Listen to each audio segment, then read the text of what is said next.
something now. These beliefs, everything I've told you now so far, everything I've told you now is based on what? Where did I bring this information to you from? What is it based on? Quran and Sunnah. What else did I tell you? I told you the Quran and I told you the Sunnah of the Prophet ﷺ, right?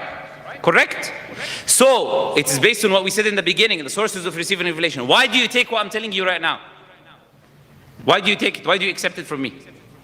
Because I'm telling you Quran and Sunnah. I want you to take this as a rule in your life.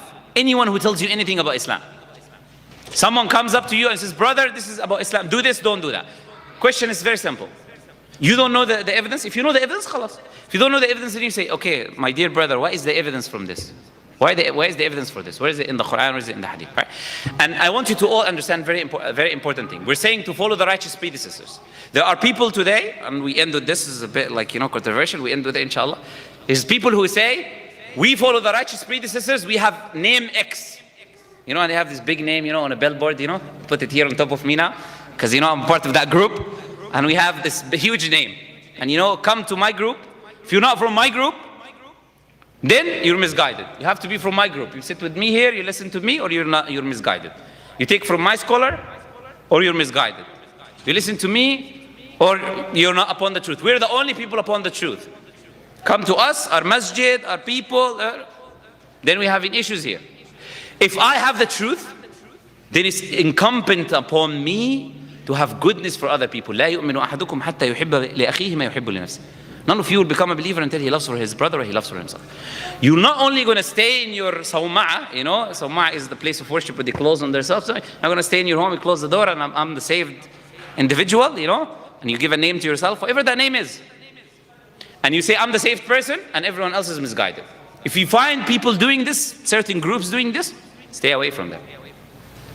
You tell you, we are upon the truth, no one else is upon the truth, you'll hear this a lot.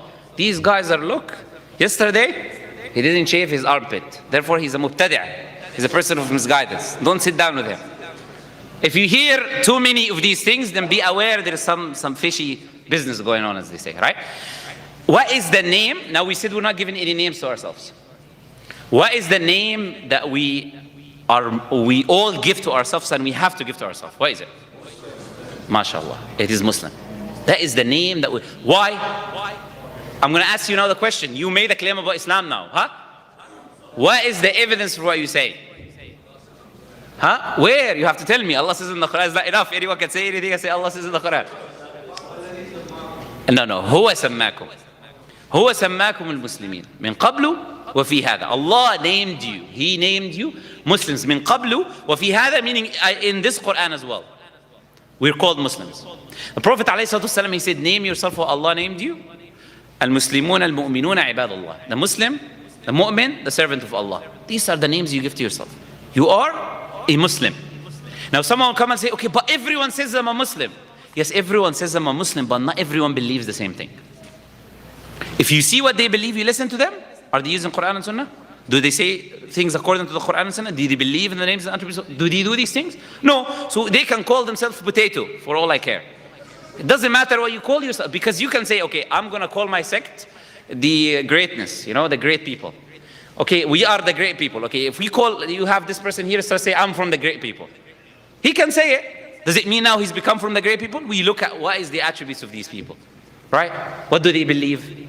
And then we look, does he have the same beliefs as these people? Does he do the same actions? This is how you identify the people upon the truth. Not by names, name calling. So what you believe, what you speak about, and what you preach to other people. So we'll stop here, inshallah. It's because of shortness of time. We don't want to, probably took maybe more than what we should take. So inshallah, in the next we're going to do 2 more lectures, inshallah, covering other parts of Aqidah. Because Aqidah, trust me, I've not even touched anywhere near the surface. But I'm not asking you to know everything in Aqidah. Just know the basics. These things that we're talking about. The basics, the important things, know them and understand them. And keep them, because they're very important for you, for your afterlife. That's why you're created, right? So we're going to end here, inshallah. I don't know if Sheikh will tell us if we're going to take questions or not. Anything I say correct is from Allah. Anything I said wrong is from me and the shaitan. Subhanakallahumma bihamdika.